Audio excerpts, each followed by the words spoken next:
مرحبا فيكم مشاهدينا وحياكم الله معنا في حلقة جديدة من برنامجنا الدروازة. وهذه الليلة المباركة من ليالي رمضان اليوم راح نفتح أحد أبواب التاريخ الجميل من خلال ممثل وباحث بالتاريخ السيد بدر، وأيضا شاعر غنائي السيد طاهر النجادة. خليكم معنا.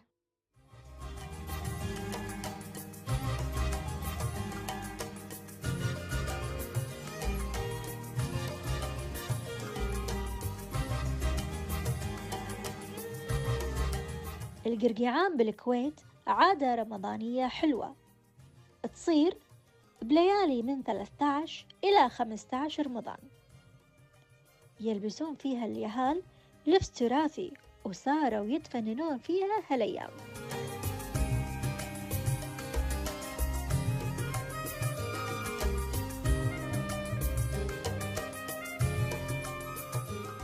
ويدورون على البيوت يغنون ويجمعون الحلوى والمكسرات.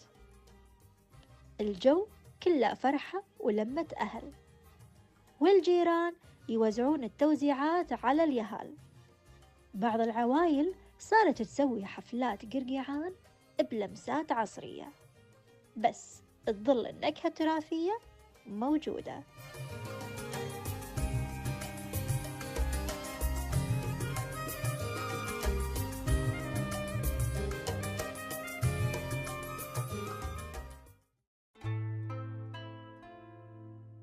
مشاهدينا دايم نستذكر ونستشعر ونحيي أيضا حقبات زمنية قديمة فيها تراث وموروث دولة الكويت الحبيبة من خلال المهتمين بالتاريخ ومن خلال الشعراء، وهناك من يدون الذكريات.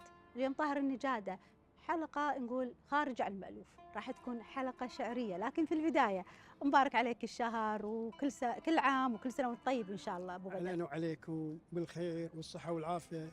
نرجو من الله أن يعيد مثل هذه المناسبة الطيبة علينا وعليكم وعلى أمة محمد بالخير والصحة والعافية. اللهم آمين. ما شاء الله سنة هذه رمضان مميز، أجواء الباردة وأمطار الخير اللي هلت علينا. الحمد لله. ودايم نذكر يعني مشاهدينا في ليالي رمضان وذكريات ليالي رمضان. في البداية رمضان وتينا أيام القدر إن شاء الله. إن شاء الله. الحمد لله. نعم، نبي قصيدة عن رمضان في البداية كونك شاعر. على احنا رأسي. طماعين ترى اليوم. لا لا لا بالعكس، على عيني وراسي. طبعا طالما ان احنا في رمضان نعم. فراح تكون القصيدة عن رمضان. نعم. ورمضان أول، لأن أنا ما أتكلم إلا عن أول، واللي ما له أول ما له تالي، وعتيج صوف ولا جديد اللي بريسم. نعم. هذه أنا سميتها رمضان أول. أقول من سوالفنا القديمة في رمضان الحكي يحلى ويطول، في حالات وفي متعة وفي أصول. رمضان أول يزينه، رمضان أول يزينه ويازين كل ذكرياته في جوارحنا ودمنا ما تزول. رمضان أول انت شفق له قبل شهرين وأكثر، وليانا نقول ليته يمتد ويطول. رمضان أول، رمضان أول قبل ما يهل ويقبل نستعد له من بداية رجب وشعبان، وتشوف الأسواق تعج والناس دبجة من مكان إلى مكان، ومن الفرح حقه تبتهج والكل يشيل ماكلته من هريس وعيوش ودهن عداني مع جريش، والحريم ببيوتها تنقي الحبوب وتطحن هالبهارات وتدق الهريس، وتسمع أصوات المناحيز وصوت الرحي تطحن تدور، وأصوات الهواوين ترن وترنع، والحريم بفرحة وسرور. رمضان أول له بهجة وله معاني، مو هو بس أكل ودبان. رمضان أول بساطة، رمضان أول عبادة، رمضان أول خشوع وإيمان بزيادة، رمضان أول تواصل، رمضان أول حنان ورحمة. ما هو من مدد صماطه وبالكروش دب وخزان. الله يا زينه من ذاك رمضان. الأبو يشيل البيت، ومن كل شيء يجيب هريس وبرغل مع جريش وطحين وعداني، والشربت أنواع وأرناق لو تعدها التعجب وتحير. وربة البيت تحوس وتكرف بالطباخ، ولا العجان ولا الخباز ولا القصال، والمسيان تضرب هالهريس وعلى سفرتها هالتشريبة، وصب القفشة والماغوطة وانت تدلل وتامر كالعريس. على رمضان أول، على رمضان أول، يا زينة من ذاك رمضان. سلامتكم. صح لسانك. الله يسلمك. اختزلنا رمضان في هذه القصيدة الجميلة. شو اللي فرق رمضان أول عن الحين عندك من وجهة نظرك لا أبو شك بدر؟ طبعا احنا لما نقول اللي مال اول مال التالي، احنا دائما لما نتذكر اي مناسبه دائما نتذكر اول، ولما نتذكر اول نقصد الكويت داخل السور، البيوت القديمه، نعم. بيوت الطين، زين. تشوفين اربع خمس عوائل في بيت واحد، في ذاك البيت الطين. نعم. لا يقولون ولا يتضايقون ولا شيء. اليوم احنا بيوتنا اربع وخمس طوابق، وكل واحد عنده غرف واجلكم الله كل خدمات ومستضيفين. الاول غير. تشوفين لما قبل لا يدش شهر رمضان او من اول ايام شهر رمضان، تشوفين الام ربة البيت اذا معاها شرايج او معاها جناين، تشوفين يرشون البيت، يخمونه، زين، يفرشون هالمداد، يفرشون هالحصران بذاك الحوش علشان الهواء يتكتكت، نعم. زين. بعدين قبل المسيان تشوفين هي الام اذا عندها شريكه ولا كنا يساعدونها في دق الهريس، يجهزون حق الفطور. واحده تسوي الماقوطه اللي هي المحلبيه، واحده تسوي صب القفشه، كل واحده له دور في البيت. تشوفين ما يأذن الأذان الله أكبر إلا السفرة أو الصماط فيه من كل ما لذ وطاب على ذيك البساطة. الحين مع الأسف اليوم إحنا على الرفاهية وعلى الفلوس وعلى الخير، لكن ما تحسين بنكهة ذيك الأيام الأولية.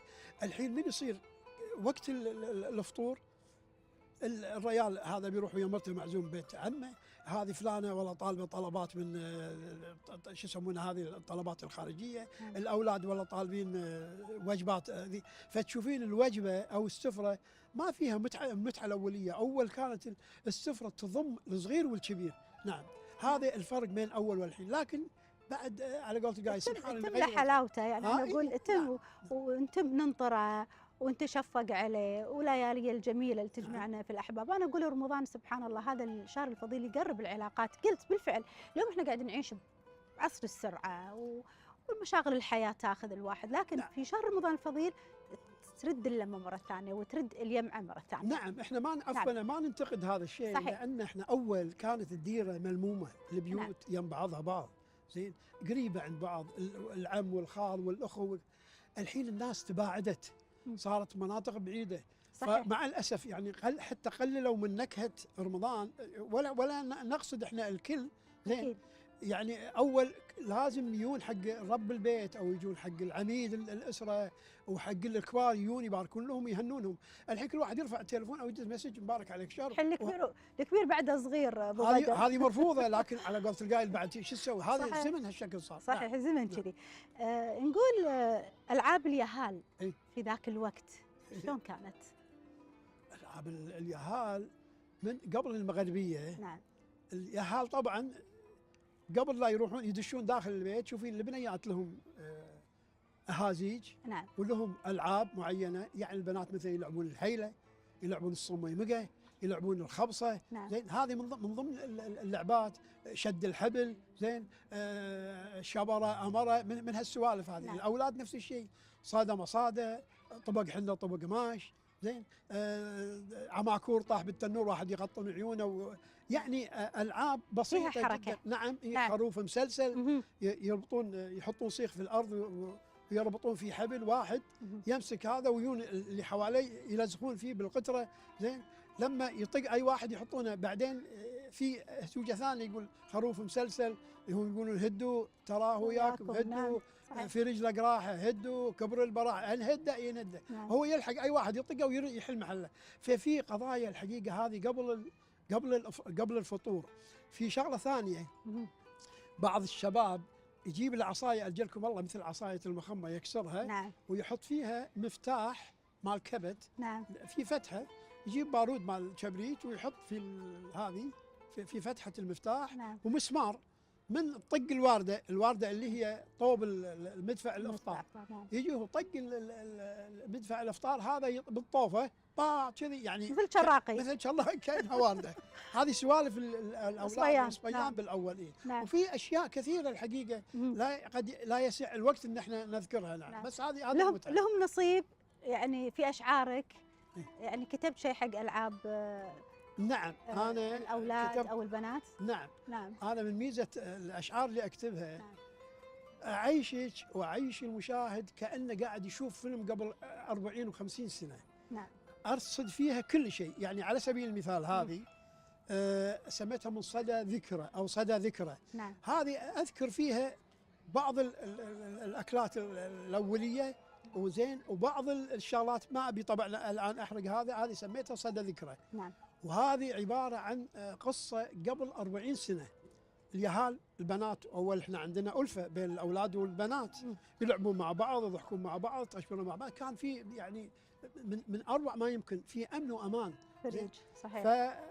فهذا يتذكر قبل 40 سنة بالصدفة يتصادف مع واحدة كانت قبل 40 سنة بفريجهم. شوقتنا نسمع. إيه، فشيء احنا الآن بذكرها. نعم.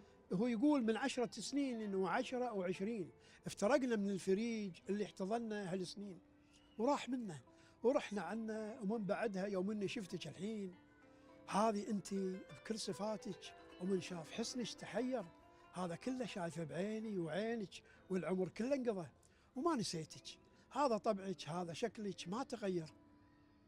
اذكريني واذكري ذاك الفريج، اذكريني واذكري ذاك الفريج، اذكريني واذكري البيت العتيج، اذكري بابنا بخوخه والعتبه المكسره، تذكري عاير الطوفه المهدمه اللي يم البنجره، تذكري عاير الطوفه المهدمه اللي يم البنجره، تذكري الداعوس اللي في بيتنا وبيتكم ولا وصل الشاوفي قمنا نطفره ونحكره واحنا نحوس بين العجله ومطاير الغبره، تذكري يومنا نلعب انت حيله وانا اتيل وهدومنا كلحه مغبره، هذا كله شايفه بعيني وعينك، والعمر كله انقضى وما نسيتك، هذا طبعك، هذا شكلك ما تغير.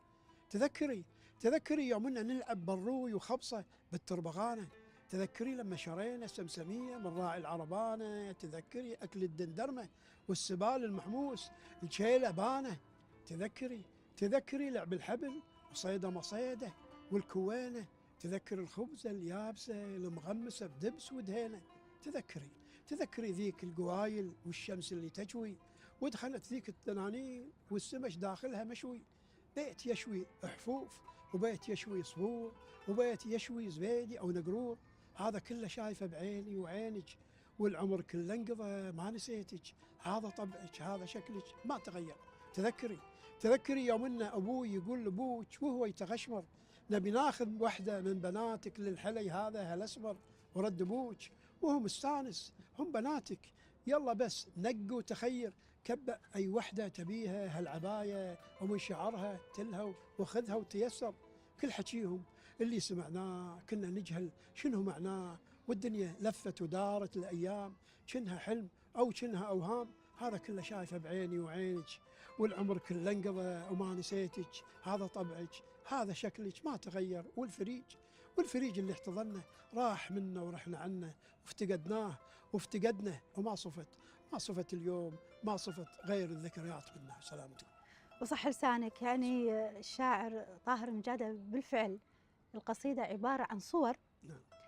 يعني نستشعرها ونتذكرها، بعض الجيل أو بعض هناك جيل لحق على الصبيان والبنات يلعبون بالفريج رغم البساطة ورغم أن الحياة كانت نقول شبه نعم. يعني مو فقيرة، ولكن على قد الحال كانت نعم. أغلب العوائل ذاك الوقت، فتشوف اللعب كان موجود والبساطة والسعادة كانت تتخيم على جميع من البيوت.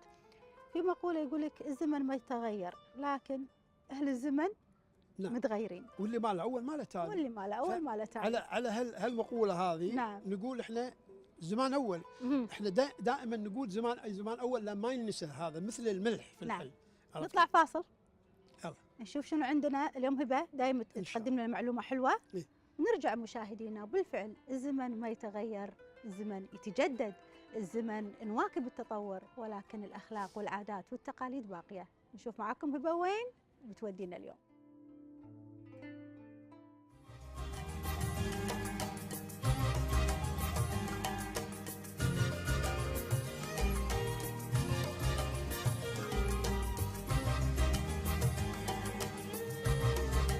رحلة الغوص على لؤلؤ كانت تعتبر من الرحلات المهمة، وكل شخص كان موجود في هذه الرحلة له دور مهم وفعال.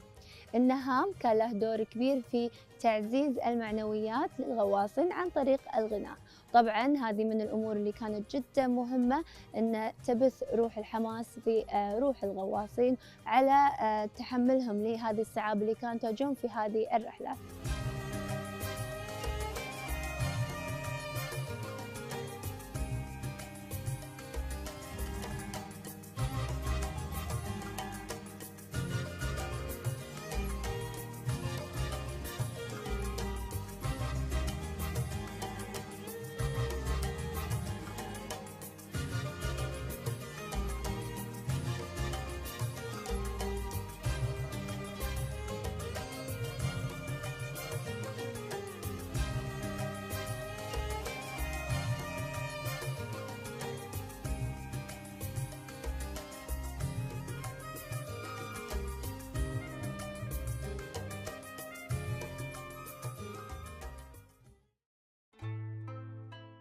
نكمل معكم مشاهدينا هذه الحلقة الجميلة، نقول حلقة شعرية من الفنان والشاعر طاهر النجادة، وبالفعل من خلال القصائد اللي قاعد نسمعها قاعد نعيش حقبات زمنية، البعض منا عاشها والبعض ما عاشها، لكن مع طاهر النجادة بالفعل قاعد نتصور وقاعد نتخيل الصور الجميلة اللي في القصائد أو في الكلمات اللي قاعد يصيغها. الزمن ما يتغير، وين الزمن؟ زمان أول، وهل قبل يقول قاعد تيجي الصوف ولا جديد؟ جديد لبريسه، مو نعم. مال اول مال تالي. صحيح. هذه اقول زمان اول، اقول يزينك يا زمان اول، يا زينك يزينك يا زمان اول، حسافه كلش يتحول، يزين الحوش والعرشان، ويزين القعده بالليوان، الله، ويزين الاسراء اذا ضوى وفحم مشعول بالدوه، وامي من الجليب تزعب بدلوها ماي وما تتعب، واذا طاح الدلو بقاعه ابوي يشمر ذراعه وينزل بالحبل ملمص ويسحب كل شيء متغلص، وتسمع صوت المحاله تصرصر كأنها دلاله، يزينك يا زمان اول حسافه كل شيء يتحول.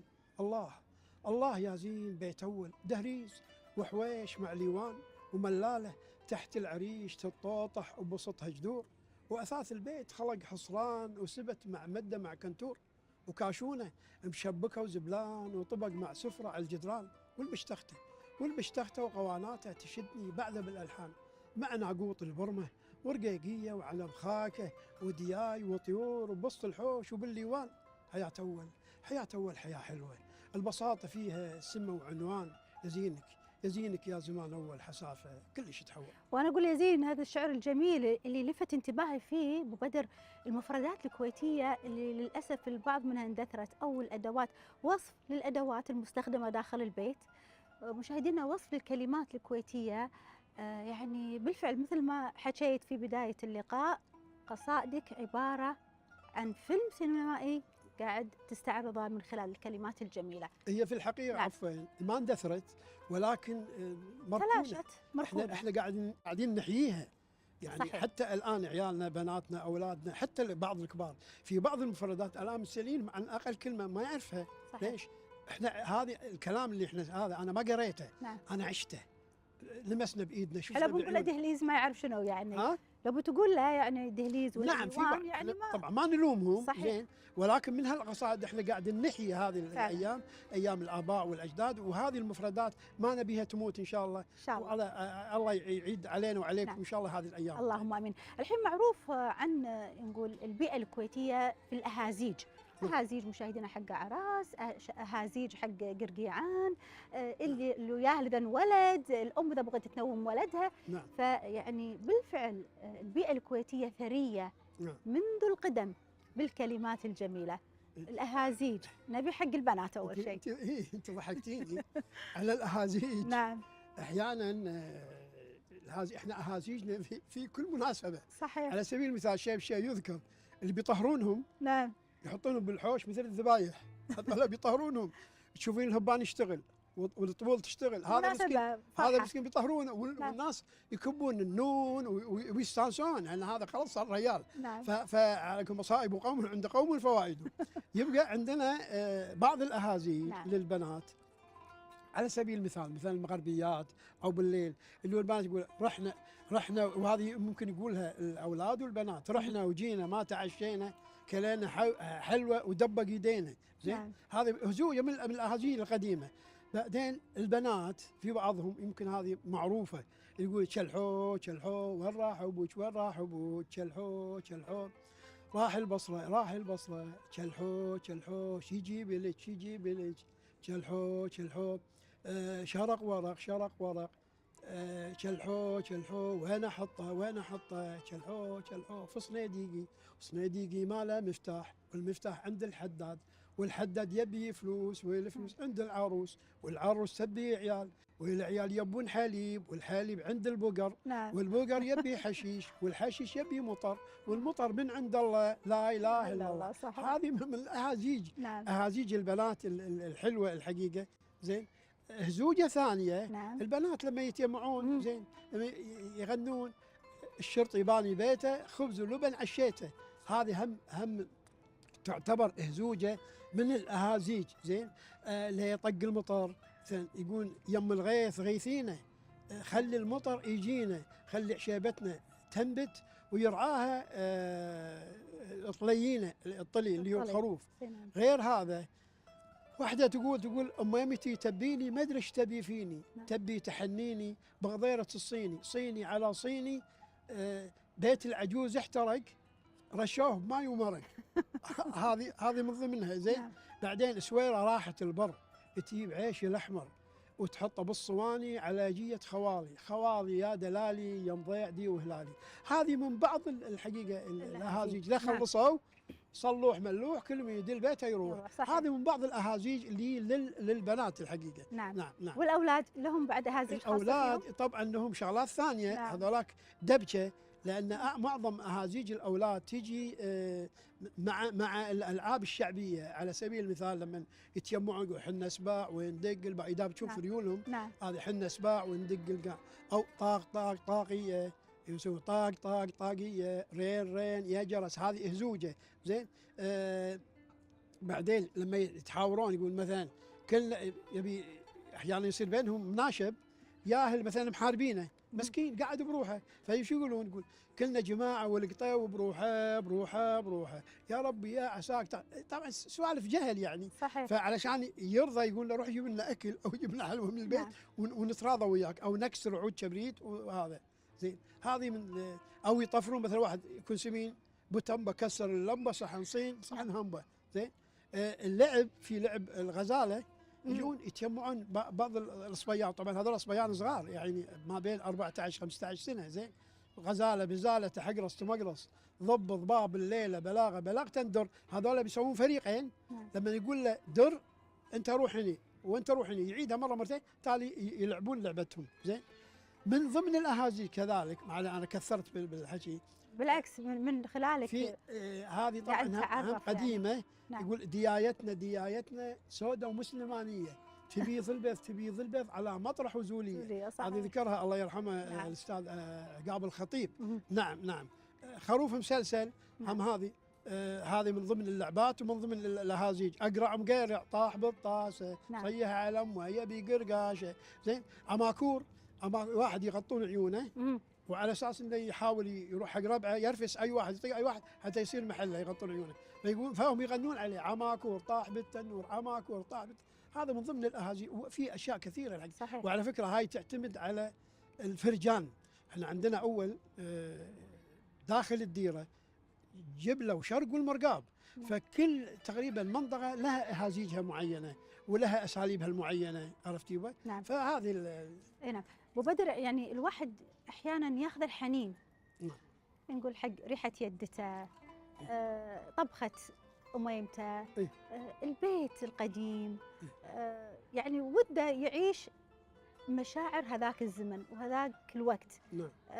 متى خذ طاهر النجاد الحنين وكتب قصيدة، يعني استفز موقف، استفز موضوع قاعد في ديوانية وتسولف قدامه، ومسك قلمه وقام يكتب يناشد ذاك الوقت؟ لا، انا بالنسبه لي دائما الكلام اللي انا اكتبه نعم. انا عشته. نعم. يعني ما ذكرياتك. ترى عندي كتب مسطره بس ما انا عشت الحياه هذه مهم. مع ابائي واجدادي. نعم. اشتغلنا وكل الامور، كل هذه الاشياء اللي اذكرها نعم. انا عشتها، يعني ما حد سولفها لي. على سبيل المثال نقول ذكرتي التراث ونفحته. نعم. انا في عندي قصيده سميتها نفحه من التراث. نعم. ودائما انا اذكر فيها كل ما يتعلق في هذا التراث. اقول: يا نفحه اهلي واجدادي وفخري ورمزي لاحفادي، يا نفحه اهلي واجدادي وفخري ورمزي لاحفادي، يا نسمه روحي يا بلادي، احب شديرتي من قلب، احب شديرتي يا كويت، احب كل ذره من برك، واحب كل قطره من بحرك، اعيش بغبارك وحرك وانا قابل فلا مليت.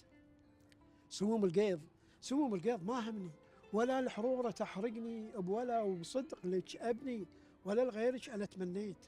وكوس الصيف، وكوس الصيف لما يهب والرطوبة عليه نطب، الخلال يصفر ويرطب وأنا لك بعد ما وفيت. يا حلو القعدة بالليوان، يا حلو القعدة بالليوان مع أهلي ومع الجيران، ومكيفنا مهفة خوص، وزوالينا خلق حصران، وعريش البيت، وعريش البيت يا زينة، فنر تحته معلقينه وملالة بوسطها جذور، وسفرة خوص وغوارينه. ولا أنسى هذيك الدور، وديكور السقف منقور، بواري وشندل وباسيل وسيسان، كل جدار معقور. نعم. وكبرنا من سعف بالحوش، أثاث مداد وبسط مفروش، وكم مسند مع مطيرح ورمامين، والسقف منفوش. ونوم القيض، ونوم القيض على السطوح، تقول كنه سمك مطروح، كرافي خشب مرصوصة، ونسناس يهب ويروح. والرطوبة إذا هلت علينا وفرشنا ابتلت، تنز بالماء وتتنقع، زمن أيامه ما انملت. زمان أول هو ذكرانه، وبيت الطين هو ملفانه، عريش بالحوش مع الليوان، وكبر معروش مع سقانه، وجليب بالحوش مثبت عليه شندث، وحبل من ليف وبسط حليجه منزل على المحالة، يتديرف ويتسرسح، مع دليو صغير مربوط يتطوطح ويتدندل.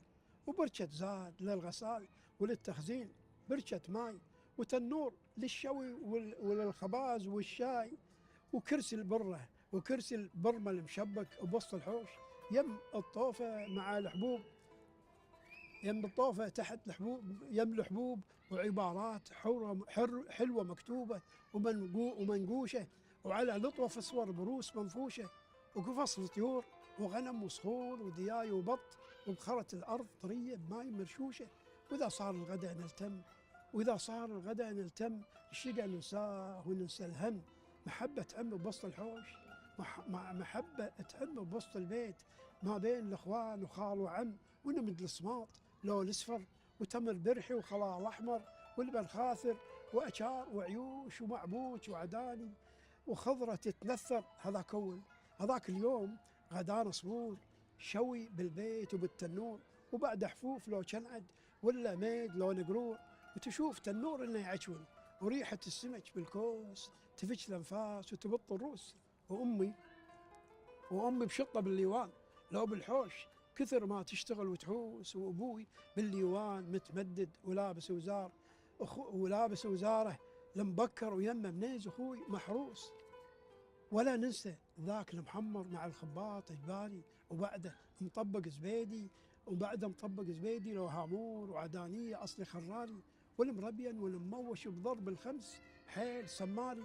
ولا صار المسا واقبل حول السفره تلاقينا، عشانه بسيط تازه وشرط وش زينه، غدانه عشاء معروف وخفيف على المعده ومجربينه، رقاقيه وعنب خاكه وخبز تنور مسمسم، ومعاه رويبه وجبينه، وريوق الصبح هم له نصيب، وغويري ودله معدن وصين، وشاي مخدر ومهيل ويا حليب، غير الكيك المهيل مع درابيل وبقصم. شيء عجيب يا عالم نفحة الأول علينا حق، فلا نخليها تتحول، نصون كل ذرة منها بدل ما تضيع وتتبدل يا عالم. نفحة الأجداد فخر المستقبل الماضي مع الحاضر، وفخر الأمجاد كحل للعين وتاج الراس، واللي راح من الماضي حشا لا يرجع ولا ينعاد. بسلامتك. وصح لسانك بعد هالكلام الجميل وبعد هالقصيدة من شاعرنا مشاهدينا، شاعر بالتراث، ومن خلال هالكلمات نقول أنت وارث تاريخ الآباء والأجداد. أبو بدر، عسى ربي إن شاء الله يتقبل طاعتك، الله يسلمك. عساك من عواده. وبالفعل حلقة مميزة واستمتعت معك كأني عشت في ذاك الزمن وهذاك الوقت. شكرا لك. وأنا أشكركم جزيل الشكر على هذه الاستضافة، وأرجو يعني إذا إحنا أطلنا معاكم، ولكن استمتعنا. اللي ما الأول ما له تالي. بالفعل اللي ما له أول ما له تالي. وعساكم من عواد إن شاء الله. وعساك من عواده، وشكرا لوجودك معنا، وعسى رب إن شاء الله يتمم علينا شهر ما تبقى من شهر رمضان الفضيل. شكرا لك. مشاهدي المشاهدين، وصلنا معكم لختام حلقتنا، حلقة كانت مختلفة بجميع معانيها. نشوفكم على خير وحلقة جديدة من برنامجنا دروازة. مع السلامة.